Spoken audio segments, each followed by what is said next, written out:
नमस्कार मित्रमैत्रिणींनो आणि गजानन महाराजांच्या भाविक भक्तांनो.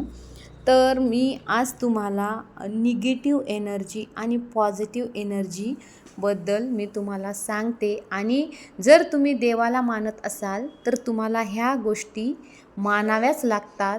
आणि ह्या गोष्टी देव आहे तर ही शक्ती पण आहे. जशी देवाची शक्ती आहे तशी ही शक्ती आहे. जशी चांगली शक्ती असते तशी वाईट शक्ती पण असते. आणि ह्या गोष्टीचा आपल्याला कसा त्रास होतो, कशामुळे होतो आणि कशी बाधा होते, ह्या सर्व गोष्टी मी तुम्हाला आज सांगते. आणि तुम्ही कशामुळं तुम्हाला असा त्रास जाणवतो ह्या पण गोष्टी मी तुम्हाला सांगते. आणि जर आपण देवाचं करत असाल, आपल्याला देव आपल्यासोबत असेल तर ह्या गोष्टी आपल्या काहीच वाईट करू शकत नाही.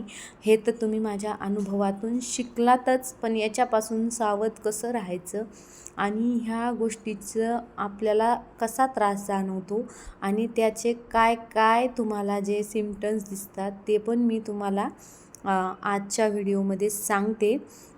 आणि तुम्ही आपल्या चॅनलला सबस्क्राईब केलं नसेल तर करा. आणि तुम्हाला म्हणजे मी अनुभवाव्यतिरिक्त अजून कोणत्या गोष्टीची माहिती वगैरे पाहिजे असेल तर तुम्ही कॉमेंट्समध्ये मला विचारू शकता. मी त्या पण गोष्टीचं तुम्हाला सांगेल. जय गजानन गणगण गणात बोते गजानन महाराज की